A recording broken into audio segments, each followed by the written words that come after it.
Oke, kembali lagi ini part 2 nya.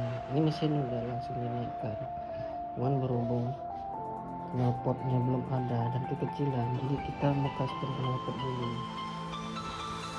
Ini kita mal dulu. Kebetulan juga ini tangkinya juga bocor nih, jadi kita pakai spare dulu, mudah-mudahan nggak bocor juga aja tangkinya juga. Kita coba ukuran menyesuaikan. Kita ini ada pipa pipa 1 inci, cuman kita lihat dulu ini cocok nggak, nanti kita cari pipa lain. Ini sudah kita bisa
kita buat sendiri, kita beli kan, kita modif dari punya motor.